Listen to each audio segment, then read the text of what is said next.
letting the sound dissolve into silence.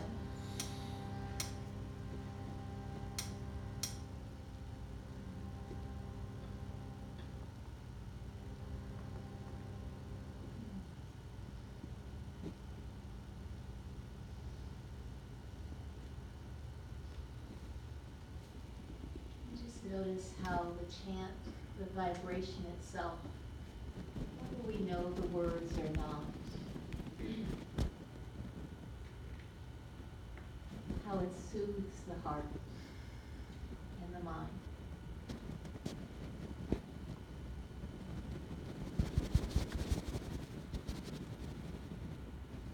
We each carry a core frequency based on the thoughts that we have repeated. And those thoughts over time become actions. Those actions become our character. That character has a vibrational frequency. People feel it before we even speak a word.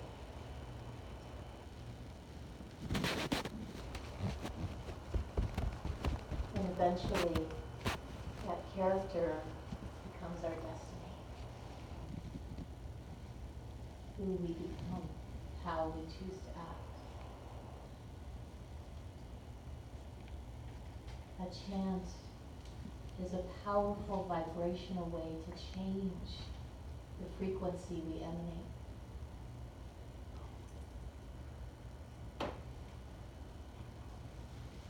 To reestablish the frequency of the source, the being that we are.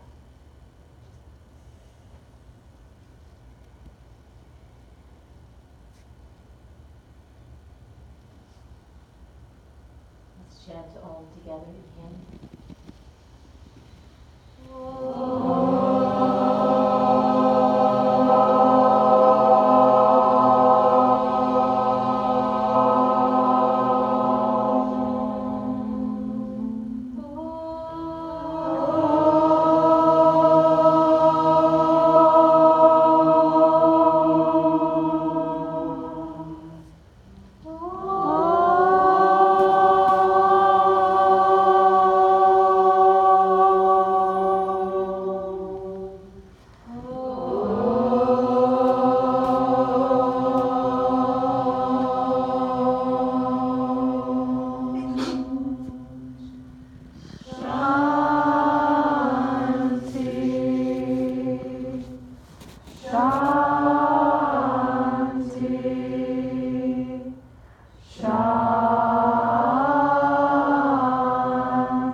Sensing a lightness of being that emanates from within. Subtly smiling inside.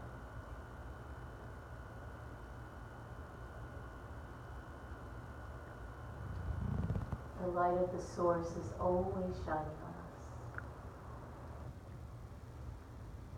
If the clouds are on the way, we don't always feel it or sense it.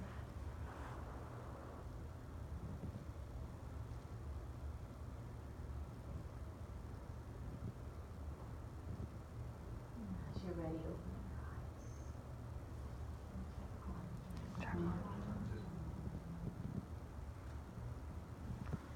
Good morning. So good to be with you today. This is a big day for everybody. Very big day. And even if you think it's not a big day for you, it's a big day if you take it as a big day. So often we look to another day as a big day. When I arrive, it'll be a big day. When I achieve my goal, it'll be a big day. Well, this couldn't possibly be a good day. I'm not going to achieve anything. And yet very often it's the days that we actually show up, when we're not waiting, that it becomes a day that fills us. We're often waiting for the day to arrive and end up missing the one that's right here. So in this next hour or so, I'm going to be sharing some thoughts, and then at the end I'll be asking you to share what you know, what you see, questions that you have. But I want to start with what I said in the meditation, which is, it's a quote from Lao Tzu, and it perfectly captures one of the most powerful tools, the ways that we can use Yoga Nidra. So Yoga Nidra is not only a meditation technique, it is one of the most powerful ways that we can reach into the core of our consciousness. And the core of our consciousness makes us who we are. We don't want to mess with it too much, right? It's who you are. It's what makes you unique. It's made up of the things that you have done before, the likes that you have, the dislikes that you have. And those are what make you you. We don't want to get rid of you. But there are certain aspects of our core consciousness that we keep bringing, that we keep thinking, that we keep repeating, that we keep doing over and over. And they leave like a residue in our consciousness. Think of it like footprints in our unconscious mind. And so what that residue does is it leaves a little bit of a, I don't want to say a stain, but a residue. And that residue creates these tendencies. So Lao Tzu's first line is, watch your words, watch your thoughts, for they become your words, right? So when we have a thought tendency, a residue of, I'm sure no one in here ever judges themselves, right? But when we have that thought, you can see how over time it leaves a residue. And with repetition, that residue starts to become words. And those words can be words about ourselves, like we're never going to measure up, or why even bother anyway. But those words start to gain enough momentum that they become words not just about ourselves, but they become words about others. So what started as the subtle and the unseen, the tiniest little residue of a thought that at one point was just moving through awareness. It had no power. But at some point we picked up that particular thought. We believed it, and we started to repeat it. We started to look through it. We started to look at life as if it was true, and then that thought began to become a word. And that word began to become an action. So that action eventually starts to act out, and we start acting as if it is true. All the things that we used to say about ourselves, that at one point maybe we half believed it and half didn't believe it, we'd say it in passing. You know what I'm talking about? We'd say like, oh yeah, well it never works out for me. And we say it as if we just flip it out there, we throw it out there, not totally meaning it. But over time, it starts to gain a momentum, and it starts to harden. And by the time it has become an action, we no longer even question, is this actually true or not? We just start to act from the assumption. Well, yeah, I'm not really good enough, or yeah, it's never really works out for me. Or in our family, things always seem to go wrong. Whatever that thing is. And eventually, it becomes hardened into our character. Have you ever seen somebody who, maybe just to get some attention or get some love, they want to get your attention, and so they tell you, well, this is wrong, and this is wrong, and this isn't working, and after a while, that's just what they do, right? Maybe they started thinking it, and then they started thinking it. And then over time, it became hardened into their character. And I love Lao Su's last line, and watch, because it will become your destiny. What we think, what we repeat, eventually becomes the destiny we create for ourselves. What we have repeatedly said about ourselves, what we have repeatedly said about life, what we said about our loved ones, we create it, and it becomes what we continue to create in our life. It becomes our destiny. But the beauty of this is, it is not predetermined. Well, let's go back in a moment. If we continue to act under that thought that we adopted, it is predetermined. Because if you continue to believe that you're not somehow not worthy, the future's kind of predetermined. You're going to continue to act as if that's true. But we have the choice to shift it. And this is the choice of intention. Intention, the word intention in Sanskrit is sankalpa, means determination. Where instead of those unconscious thoughts that we at one point adopted and eventually started to believe as true, we actually can choose to determine the course of our life, to determine the direction. So that our destiny is not chosen by our incomplete past. Your destiny is chosen by you now, in how you choose to behave now. This is the power of Yoga Nidra. It has the power to reach into that core consciousness, and instead our life being predetermined, our destiny being shaped by what we concluded in the past, our destiny can be shaped by how we choose to be now. So I see being in service in life, and I'm going to define what I mean by service. Teaching, sharing. I bet 90% of the people in this room and 90% of the people listening are serving in some way. You're a teacher, you're a parent, right? You serve your friends. I'm going to say everybody is serving in some way, right? And this to me is the greatest spiritual practice there is. But it's not serving just to serve them. It's serving in such a way that we use this as an opportunity to see what is that pattern, what has been driving our destiny and recreating that same outcome over and over. And if we use teaching, we use sharing Yoga Nidra as a way not only to give to them, but to reveal in us what is incomplete in us. What is that story that when we're guiding somebody else in a nidra, or a massage, or helping somebody else, there's a little story that comes up in your head.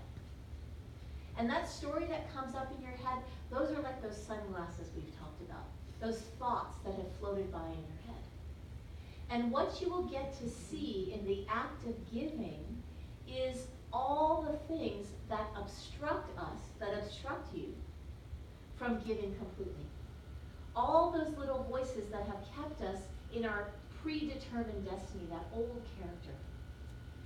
Well, they like somebody else's nidra better than yours. They're moving around, oh my God, I'm doing something wrong. You see, I never get it right. They just have an itch in their knee. It doesn't mean anything essentially about your being, right? But everything that's happening out there is reflecting what we have already thought, what we have already believed, what we have already said about ourselves. So we have two choices in that moment. We can believe it and keep reinforcing that old belief that we have about ourselves. Or we can use that as a moment to go, oh, old story. So we can either recreate the same destiny. You see, I'm not worthy. You see, I'm not good enough. You see, even Yoga Nidra I can't do, right? Or, thank you very much for sharing. You're an old karmic pattern, and I choose not to indulge you. And the beauty of, this is karma yoga, the yoga of action, right? That in the act of giving to the other, we are freeing ourselves. Everybody has their own pathway into yoga. Mine is teaching as a spiritual practice. And it's not just teaching them, by the way, because who are we teaching first every time we speak? Ourselves.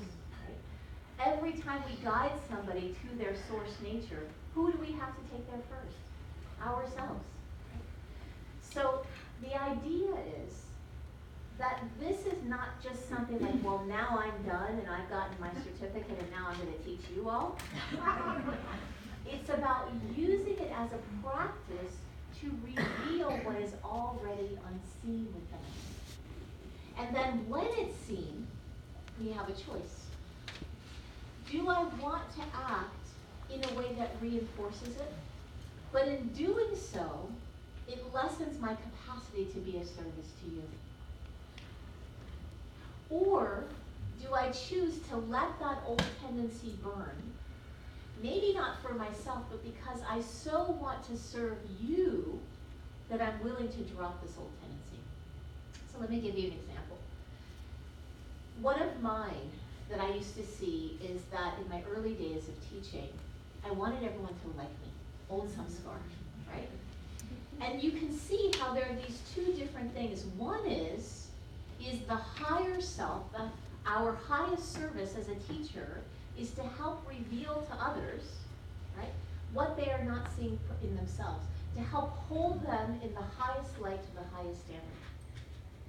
So that's the ultimate, let's say, purpose, at least in one way, to help somebody be the best teacher they can be. But if I'm indulging this other old samskara, I want you to like me, can you see how that interferes with our capacity to serve them in the best way possible? Because instead of saying to them in a loving way, you know what, I didn't see all of you. I saw 3/4 of you, but there's more in there. If we're not willing to speak that, we're not serving them. But if we use this as a way, if we use serving the other as a way to see, oh my goodness, here's this old tendency. Here's the desire to be loved, to be liked. And we have to choose, am I going to be liked or am I going to serve their highest potential? Which is it going to be? And very often, out of love for the other, we will be willing to go against this old samskara, out of our love for them. Do you see what I'm saying? Right? Maybe yesterday, some of you had a fear of giving your introduction. I know some of you did. Right? But out of your desire to have somebody else know the power of Yoga Nidra, I bet you were willing to step out of your fear. That is the power of teaching. It's the power of being in service to the other. So what happens is, every time we feed the old way of being, it gets stronger. Every time we use this as a way to serve the other, to tell them what they need to see lovingly, in the right context of teacher-student, right? You're not going to be mean to them. Every time you do this, every time you put your attention on being of service to them, what are you weakening? Your old tendency. So it's out of love for them that they not only become bigger, you get bigger. It's not just about you saving them. They are saving you. In the act of allowing you to serve them, they are freeing you. See how this works? It's pretty neat. So I have some more aspects of using this. And by the way, this isn't just going to be about teaching. This becomes our life, right? When you go back, you're not only going to be leading Yoga Nidras. You know, there are people in here who don't lead Yoga Nidra. But everything in life, we have two choices. We can choose every single interaction to reinforce our incomplete past and live it out yet again. Or we have a choice to serve our highest, to serve the big us, the one that we know is shaping the person's it's shaping our destiny. So do we want to act according to our incomplete past and therefore continue to shape our destiny according to our incomplete past? Or do we want to act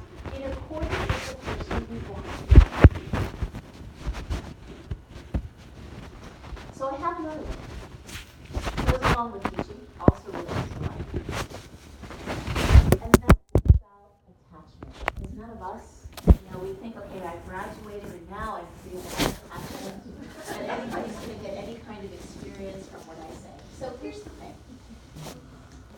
This is an intention, not a goal. So the first thing that we will do is we hear, okay, I'm supposed to release all attachment. I'm just going to give the yoga nidra from my source, and I'm going to release all attachment. And if you're a human being, of course you have a preference that they like what you gave them. That's completely natural. But the difference is, are you doing it in such a way that if they didn't get what you hoped that they would, that it means something, that there is something essentially wrong about you? Okay? That's what I'm saying. You can have a preference. You can do your best. I hope you do your best. But we're on the road to giving our best, giving everything that we have, and then releasing the results.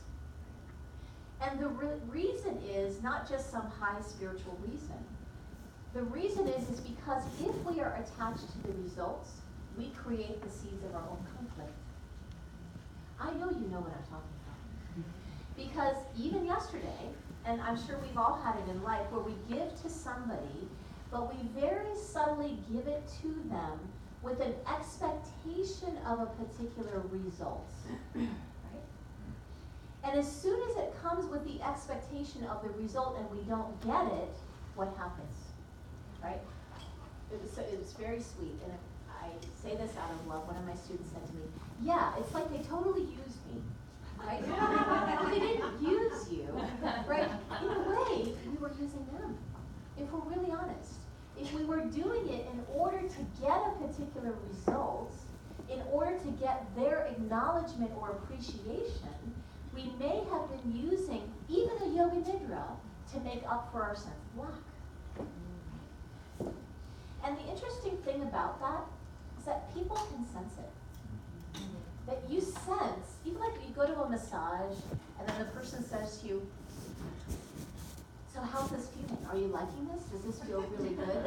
And you just feel like the whole massage you're spending your time telling them how great they are, right? So, but we do this too on subtler levels.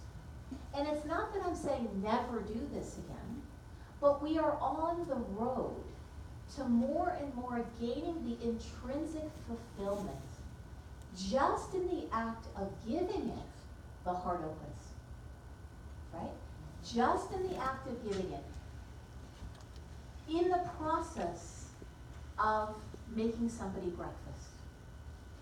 In the process of giving someone a hug. In the process of giving a compliment. In the process of giving the yoga nidra, there's an intrinsic fulfillment that comes. Your heart opens just in the act of giving it. Not at the end when they said, wow, that was awesome, you are great, right? But just in the act of giving it. And if you get the reward at the end and they say, wow, fantastic, well, that's the icing on the cake. But just in the act of giving yourself fully, you know how fulfilling this is. This is why most of you, raise your hand if you're a teacher in this room, or a counselor or a therapist. Everybody in this room, all right? And why do we do it? Because in the act of giving to the other, our own heart is open. This is why Bapuji, Swami Prabhupada says, the key to your own heart lies in the heart of the other. So when you give it fully, their heart opens and your heart opens. But what we do very subtly is we say, well, my heart will open when you like what I did. Mm-hmm. My heart will open when you thank me for the breakfast that I made you. Right? My heart will open when you loved the birthday gift that I gave you. But that makes it, that's extrinsic fulfillment. That's the when. And it's dependent. Because now you have put your fulfillment on them. And you've removed it from yourself. And now you're completely dependent on them to give you your sense of self-worth.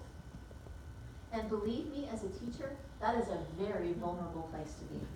because there are 33, 43, 53 people who are going to receive from you, and chances are, at least one of them isn't going to walk out of that room going, wow, that was the most amazing thing ever, right? And that's not because of you, that's where they happen to be at a particular time. But what we do is we take their every mood, their every twitch, their every expression, how they happen to be feeling on any particular day, as a statement of how we are as a person. So if we are dependent on all those people out there to tell us who we are in very precarious ground. We are on very shaky ground. And this is why, as teachers, it can be, if we're doing this, it's very easy to burn out. Because we're constantly running to keep everybody happy and keep everybody loving us, because they are telling us that we are lovable.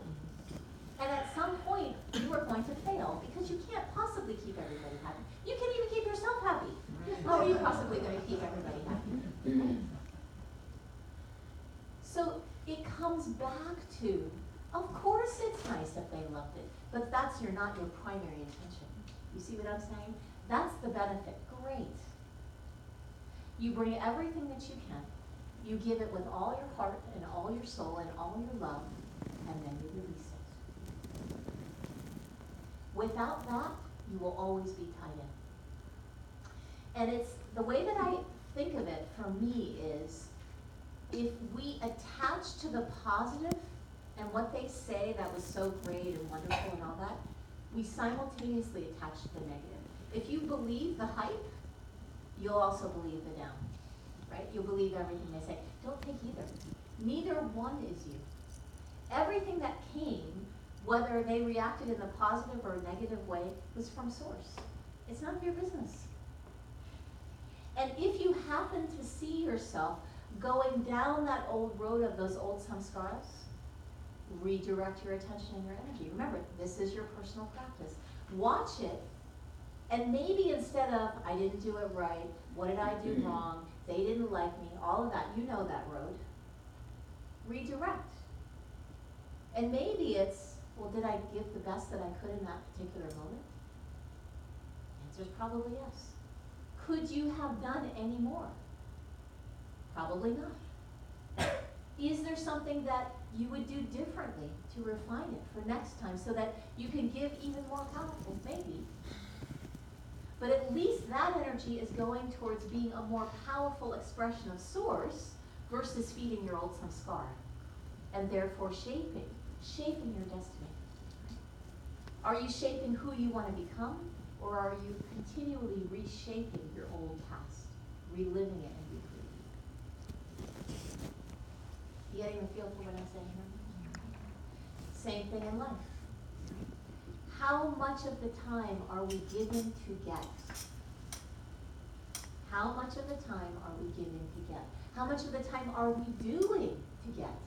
Do we do just because we feel moved to do because it fills us up and this is a natural expression of who we are? Or are we doing because, well, when I do, or when we do, well, then they'll tell us how great we are. And we keep doing, and we keep depending on them because we have to keep doing for them to keep telling us that we're good enough.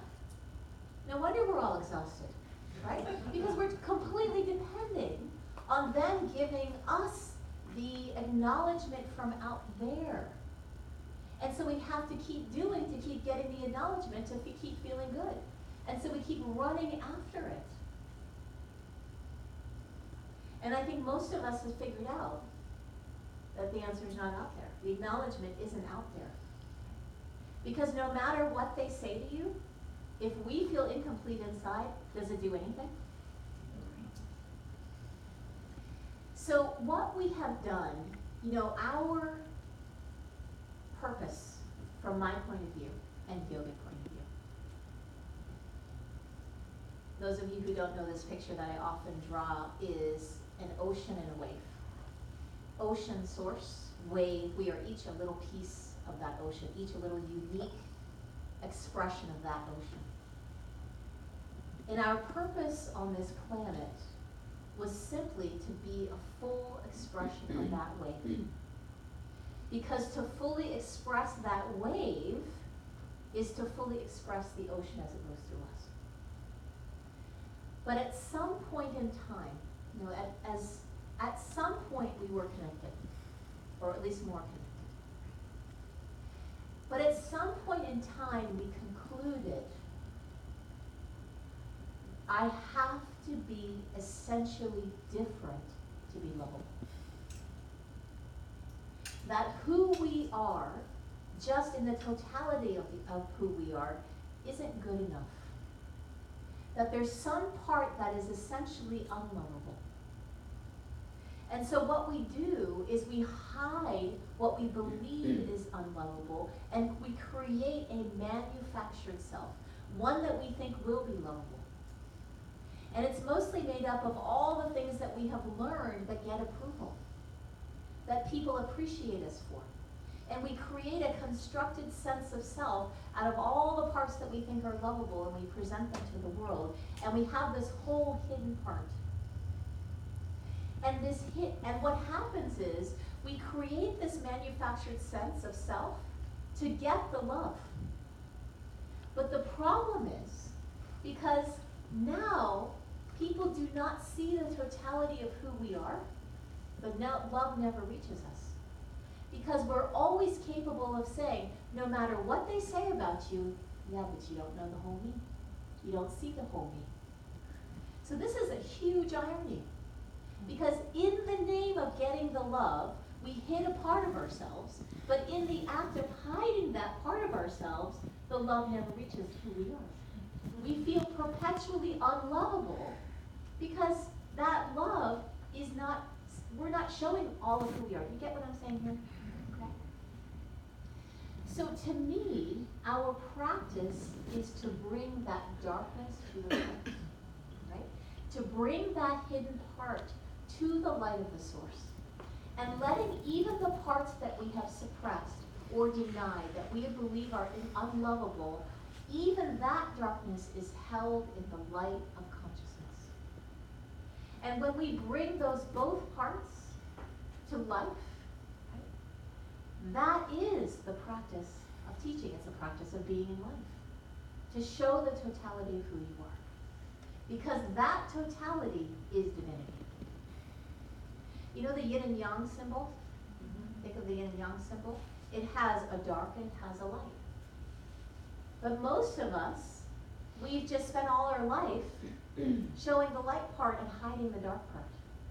Thinking that somehow if we're just light and light and light and light, someday we'll be whole. It doesn't work that way. You will never be whole until you embrace the totality of who you are. That's what we're talking about. So I want to show you a little something. We have a flip whiteboard. And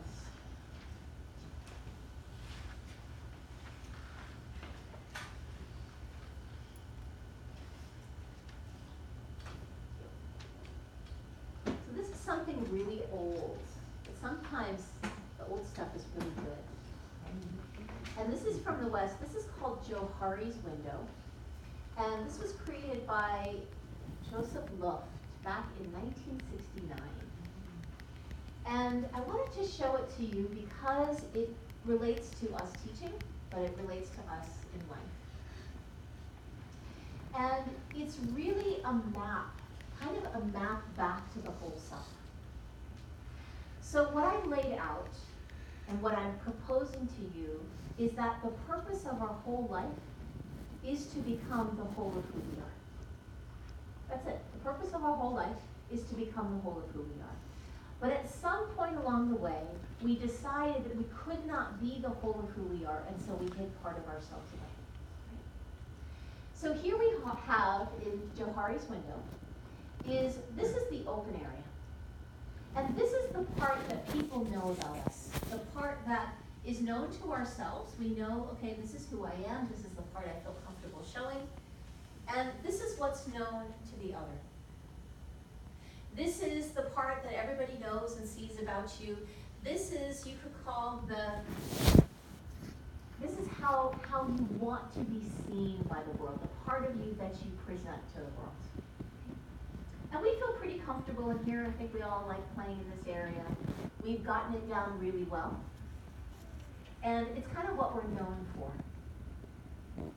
But underneath what is known to the self and known to the other is this hidden area. Right? That we know it's there, but the other person doesn't know that it's there. And this is the part that we feel that is unlovable. That if people knew it, we would somehow be not worthy, that people would reject us. And so we've spent a lifetime hiding this part away. But as I said, even when people appreciate you, even when they acknowledge you, it's like it's going into a black hole because it's only feeding this. It's not feeding the totality of who you are. So no matter what you throw at it, no matter how much people tell you you're great and you're smart and you're competent and you're all those things, in your mind you're like, yeah, but they don't know the totality of me. They don't know the hidden area. But over time, and this is the opportunity of teaching, and I know it's scary, but over time, as we allow this hidden area to become smaller and smaller, and more allowing it to become a part of the open area, the window opens up. And our fear is that if we show this hidden area, we'll be unlovable. Or somehow that part of us is hidden. So for example, let's say a hidden area that you're afraid of is anger. Right? Or is setting your boundaries. What we need to trust as we begin to become a whole person, because whole people are whole teachers, right? As we begin to, so let's say with anger, what happens is we begin to trust that as we allow this part that was suppressed, it's not suddenly going to take over. It might for a little while. You might swing to the other extreme. Warn the people around you, okay? But over time, what you're looking at is trusting that your heart is still there. All these parts of yourself that you show to the world, they're still there. And that whatever was hidden in you, that will just add to the totality of you. It's not just going to be mean, angry, nasty you, right? That is balanced out by your kindness, your compassion, your heart, your capacity to love people. But that love will have power, right? That love will have boundaries to it. It's no longer a swamp, you're a river. You have a direction, you have power, you have a yes, you have a no. That adds to the totality of who you are. So our fear is if we bring this into the light, it's going to make us less. I would argue it makes us more. It will make you more skillful, more able to meet more situations rather than always defaulting back to, I have got to have them love me. I have to be good enough. You'll be able to say, no, I need you to do this test, and I need you to do it to the best of your ability right now. You can do it again later, but right now, we need to do this. You give it a second, but love it. And suddenly, the more that you are becoming who you are, the more you're serving them. It's a circle. But wait, there's more. So over here is what is unknown to ourselves, but known to the other. Right? So this might scare you, but I'm just going to out it because I think you know this. As a teacher, we have to be willing. We have to be willing because our students, whatever it is that's incomplete within us, is out there for the world to see. It really is, right? But in the act of allowing it to be there for the world to see, we're kind of owning it, right? We are all on the path. Nobody's not on the path. And so by being willing to have it all hang out there, right? And to know that we can be on the path and that people will see those parts of us. Like I remember my old students used to say, yeah, I can see the change in you. You were always trying to please people and get people to love you, and we still loved you, Kamini, but you're so much more powerful now. They could see that. Right? They don't hate you for it. So the other thing about this blind spot is your students and the people who are around us, our loved ones, are perfect mirrors for us, yes? They can reveal to us what our blind spots are. And you can see this about your friends, right? It's so obvious to us what their issues are, right? But we can't see our own, right? We know exactly what they need to do and what they need to fix and what their issues are. But when it comes to ours, it's unknown. It's unknown to ourselves. So a beautiful thing to have for this is community, is people we trust, a mentor, a guru, right? What is the role of a guru? Guru is one who illuminates, right? And that could be anybody. But it's about having relationships with people, like hopefully your loved ones, or a close friend, somebody who you trust. That when they tell you what your blind spot is, hopefully with love, and we'll talk about why that's important, right? But when they tell it to you with love, that you can receive it, and that you trust it, and that you feel safe enough to let it go in. If we do not feel safe enough, if the heart can't receive it, it goes to the hidden area. See, what's hidden in here, we feel guilty about. We feel ashamed of. And when we call each other on our blind spots, or as a teacher, the most important thing that we can do is love, non-judgment, receiving the person exactly as they are, letting them feel that. And once they feel that, then their heart opens and they're willing to trust and they're willing to ask you, yes, please tell me what you see. And when that is there, and they listen to you, then what they receive, they will take to heart. You know where our samskaras are said to live? Not in your head, in your heart.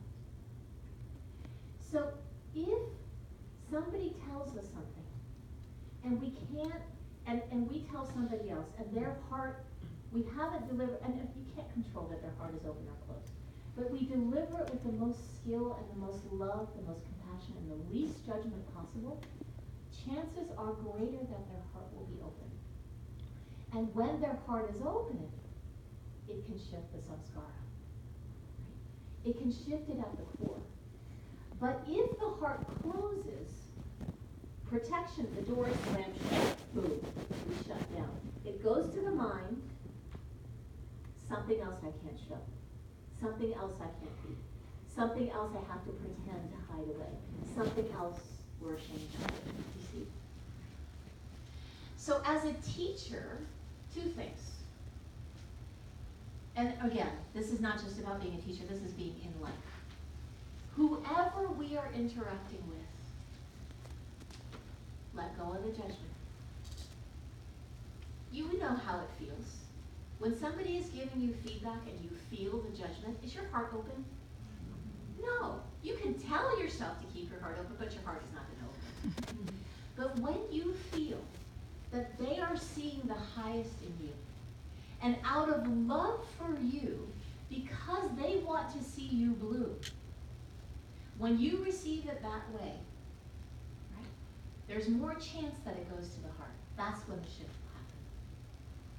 So our practice, more than anything in life, is to let go of the judgment and to receive people as they are. And the more that we receive them as they are, the less defensiveness they have, the more open their hearts are, and the more that they can receive what it is that you have to mirror back to them.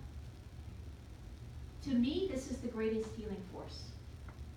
Just receiving people as they are. But there's work for us too.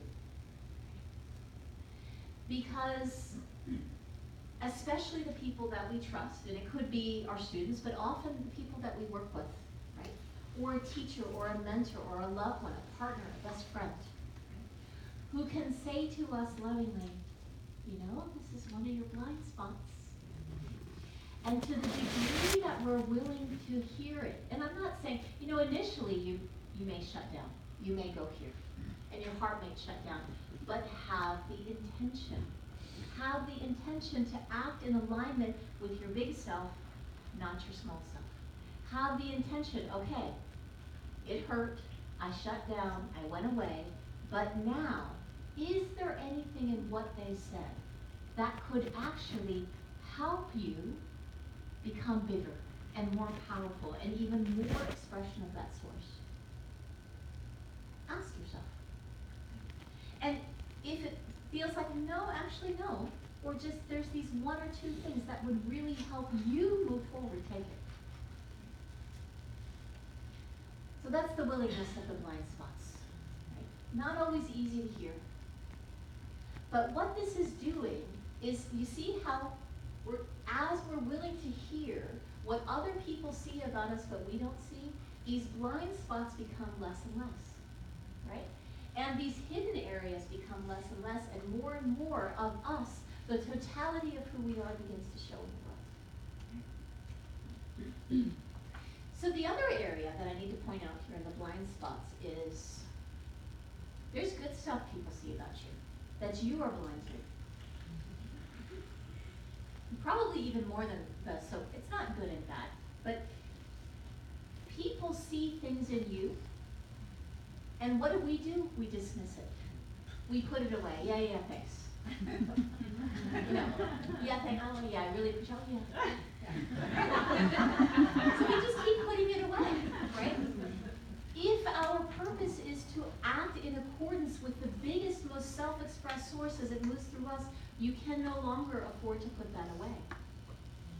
Receive it, right? Don't receive it to your ego. Oh, now they think I'm good enough. Receive it like, okay, it's working. I'm acting more and more in alignment with this source. So you're not using that feedback to feed your sense of lack. You're using that feedback to let you know you're on the right track of acting in alignment with that source nature in your life. The fuller expression. So one of the biggest things that you can do when somebody gives you a compliment is to say, thank you. Honestly. Because what you're also doing is you're also letting this get bigger. You're removing your blind spots to who you are and how you are seen in the world, the contribution that you bring. So that finally brings us here to what we don't know about ourselves, and what unknown to ourselves, and the other person doesn't know. And this is where these close interactions, particularly in love relationships, close friendships, business partnerships, where the magic of living in community at the Alpha Yoga Institute, right? The magic of interacting with each other creates a weather pattern such as has never been seen before, like I've heard, right? And in that weather pattern, there are elements of you and the other that you will not even know, stuff that you didn't even know was there, where you will go, oh my God, is that even me, right? You will see yourself behaving and thinking and all kinds of things in ways that we didn't even know was there. That's a gift. That is a gift. So what Gurdjieff would say is that this unknown is revealed through reaction. It's revealed through reaction. You don't know what the karmic samskara is. You may not even be able to label it. The other person doesn't know what it is. They can't tell you what it is. But you know that it's there because it's showing up as reaction. So welcome it. Look at it. Pay attention to it. Be a perpetual student of your inner world, right? Svadhyaya, keep learning. Wow, where did that reaction come from? Where did that defensiveness come from? Oh, there it is. Did something wrong. I'm not good enough. So watch those reactions, because every one of them are revealing to you what was unknown to you and unknown to the other. Okay. All right, so we're already almost up to an hour. Can't believe it.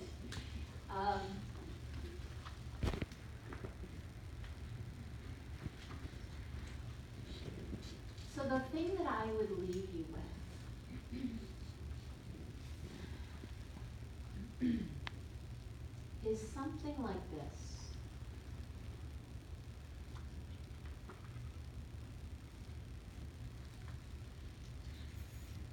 We stay in this hidden area and all these other areas because we are afraid of ourselves.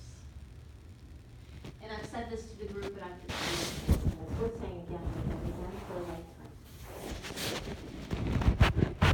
We are afraid of who we would be if we weren't fooling around with our samskaras, right? As long as we're like, well, I can't teach because I have to fix this, and then I'm not worthy because I have to do that, and then I have to fix this, and then I have to get my house done. We have all this stuff, all this pretty insignificant, rather arbitrary stuff that we keep ourselves occupied with, right? And as long as we're doing that, we don't have to be the whole self. It's an excuse. It's just a plain old excuse. But there's a price to playing that game. And the price is we could end up at the very end of our lives never having fully expressed who we are. Never having fully expressed the expression of that ocean as it moves through us. Always playing small. Not it, not yet, not quite time, have to fix this. Playing the to-do list game. Gotta fix this, gotta perfect. And you could literally spend the whole time worrying about your hips, or your hair, or the mistakes that you made, and never actually live you, the source as it moves through you. Teaching is a powerful way. Living in life is a powerful way of stepping out of that small stuff. And if you don't do it for yourself, you'll do it for them. You know what I'm talking about? You won't step through your own fear for you, but you'll step through your own fear so that they get how powerful Yoga Nidra is, or how powerful a yoga class is, or how powerful whatever modality that you have. You'll do it for them. So use it as a way to step into the fullness of you. Stop being scared of yourself. And be yourself. So I'd love to hear if you have any comments or questions. And is it best if people come up here? Podcast? Is it best if people come up here for questions? Or okay, yes. So if you wouldn't mind, come on up, Jeff. Jeffrey.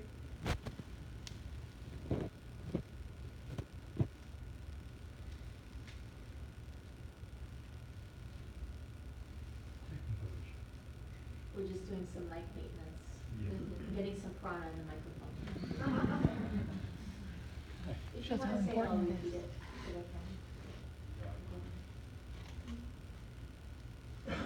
My past of seeing this Johari's window, in fact, train and teach others that in our counseling sessions, we give them, Okay, here comes the mic.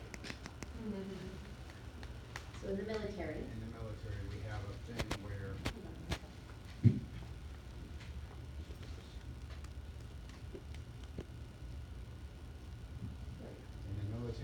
we have a thing with counseling where it's done every 3 months, kind of like a stepstone for you, yourself, as well as for your leaders. Your leaders see you as well as your subordinates see you, and in your counseling, it's always in a habit, each area is 2 goods, 1 bad, going with the Johari's window. I myself see, as you're saying, the unknowns and the blind sides that they don't see. And then in the same way, when I'm done with my counseling, I ask every one of them, give me 2 goods and 1 bad about me, so I can do better. And in the same way, they see things that I don't. Yeah. But at the same time, it does hurt my feelings, or it does make me feel better, or it's like one of those, oh, I didn't think about that.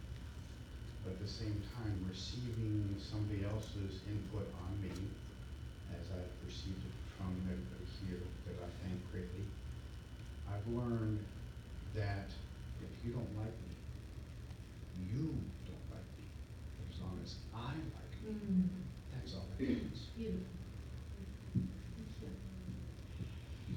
And the thing is, and this is so important, and of course we can't guarantee how the other will respond, but it's so important, like, we have the close people, and because we love and trust them, when they tell us, we're willing to hear it, and even though it hurts and we temporarily have a reaction, you're allowed that reaction, right?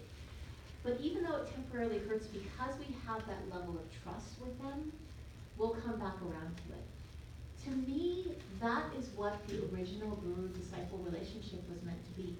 It's a mentorship relationship, where you develop this love and this trust and this relationship where they are able to tell you, look here, you know, these are some areas to pay attention to, but because you love them so much and you feel that they love you so much, that you're able to give and receive it.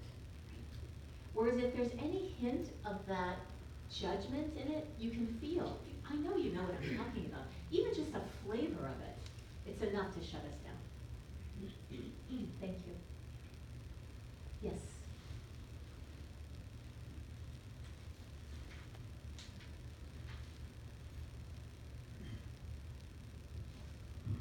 Kamini. Thank you for your reflections on service. And I'm wondering, I don't know why this is on my heart to ask it, but it is. Can you tell us a story about your mother Yes. and what she taught you about service? Yes. This is not completely related, but it's the story that's coming to me, and it is kind of related. So, I remember coming in to my mom, and my mother was a true yogini, and she lived it. Every day, she just gave because that was what there was to do, with no expectation of acknowledgement or reward. And anybody who knew her, you can back me up on this. And I remember one day I came in, I think I was teaching over here, and I came in and I didn't do it right, and I messed up, and I can't believe it, and she was making pizza. And she said to me, well, in any day, I can only make pizza the very best that I can make it. And she said, did you do your best today? Did you do everything that you could? And I said, yes, I did. And she said, well, that's all you could do. If you can't do any more than that, then that's the pizza you have today. You know.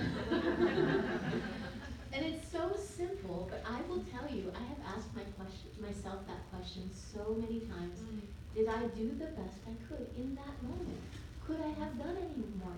Did I give with my whole heart? And if the answer is yes, then it was service.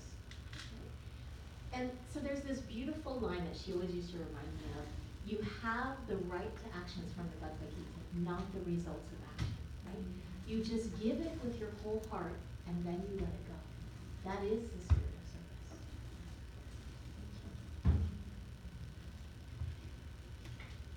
Yes, Sharon.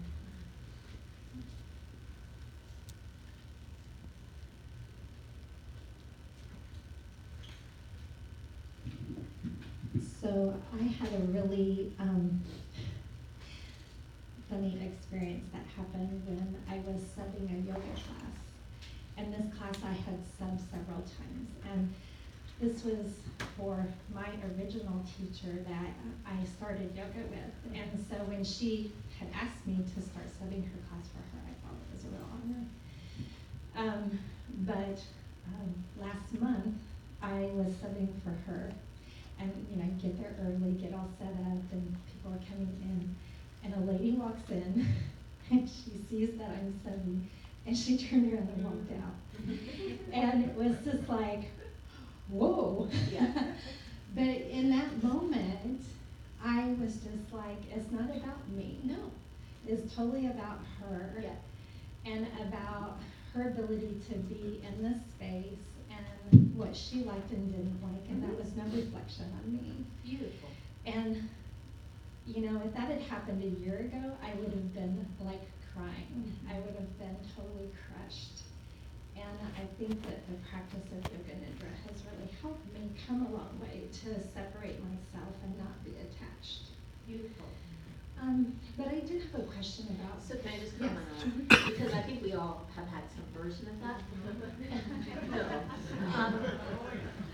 And we can see how what it gives you is the perception to see. See, when we're looking from our incomplete samskara, all we're seeing is ourselves. When that starts to get weaker, we can actually see where the other person's coming from. And we can see that, you know, well, they were just uncomfortable today. Or they have a preference, well, they're allowed to have a preference. And it's not all about us, believe it or not, right? It's just like, okay, but it's not just something we talked ourselves into. That's what I hear the difference was. It truly just something that you could see and go on. Yeah, please. So I had a question because you were referring back to service and not having the expectation of receiving something. And so I want a little clarification. Yeah. Because I am considering doing a seva. Yeah. And so I really narrowly about this last night, but I really wanted the study component as part of that. I mean, you know, and so I'm wondering, is that expecting something out of the service that I come to? Well, I think that's a good question. So I think we can talk about it on two levels. So there's the level of life where, you know, you do certain things and then there's a particular outcome that is attached to that. And so let me say it this way.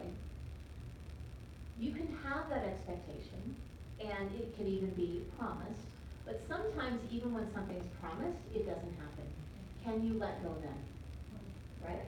So you have the right to expect it, right? Because it was told to you. I have the right to expect that if I'm told my plane leaves at 4:52, I have the right to expect that. But if it doesn't, am I going to let it take away my peace? Or can we be intrinsically fulfilled even if it doesn't happen, right? So, but there's nothing wrong with finding out the information. This is the information of what I would generally expect from this particular thing. But then in the moment, you know, everything can change. We could have had a hurricane, right? Right.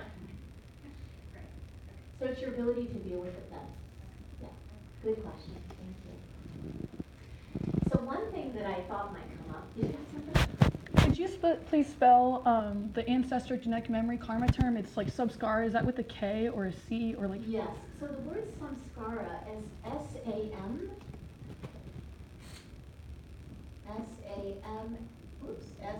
S-K-A-R-A. That was not beautifully done, but S-A-A-M.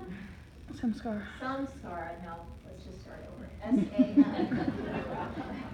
Thank you for your selfless service. Seva. I do my best and I release the results. Samskara. So these are those thoughts that we attached to it and concluded and acted on.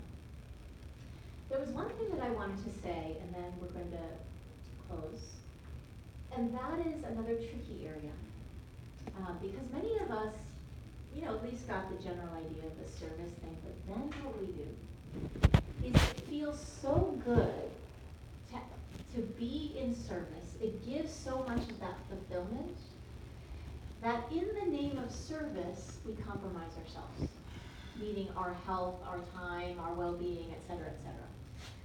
And I'm just going to throw something out there. I don't believe it can be called service if it is not serving you. I don't believe it can be called service if it is not serving you. So what we do is that life's purpose feels so good, we're so into it, but we still make it into a goal, right? So it feels so good, I have to get there, and I have to be able to serve people in this way. And before we know it, we're still playing the same game of doing more and pushing ourselves and trying to get there, now just with a goal that's under a spiritual hat. All right? You know what I'm talking about here? This is very tricky. So watch this and ask yourself, okay, now I have my life's purpose, I know I'm here to be an expression of source, and you know all that stuff, but we can still play the same game about getting there, achieving that, versus everything that you want at the end, be it now. If you want to be relaxed and at peace, now. If you want to be accepting, giving to the world, now. Not then, now. I'll leave that as my closing thought.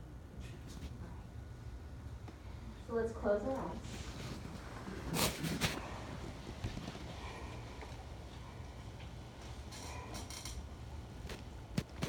And just taking some full breaths into the belly.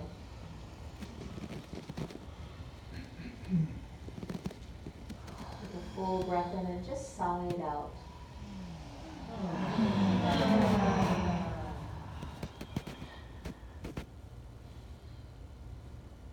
If you're a kinesthetic or a visual person, perhaps just internally moving in the direction, setting your course of your ship towards opening this window where more and more of you is revealed, standing in the full light of divine source in all of your glory.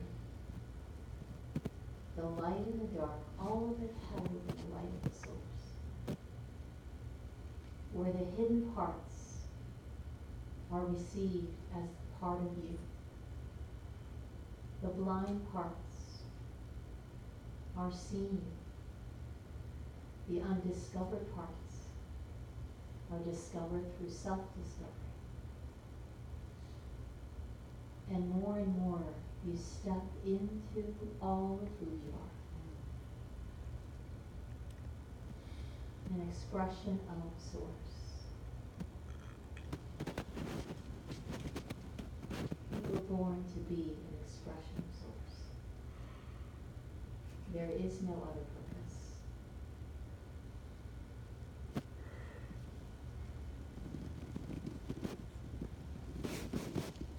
And as you go out to share these teachings with your loved ones or your students, the people around us, just remember, love, accept, receive people as they are. Then the heart opens and everything changes. Let's inhale together.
Now you choose your destiny. May the spirit within you be victorious.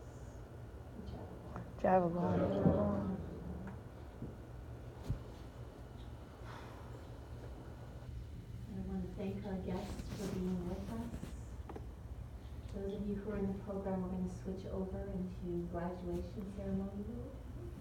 So we're gonna have you vacate the room so we can set up, and we'll meet back here in about 10 minutes. So if you could actually lead us in about 10 minutes, just the follow where the shoes are, we'll call you in.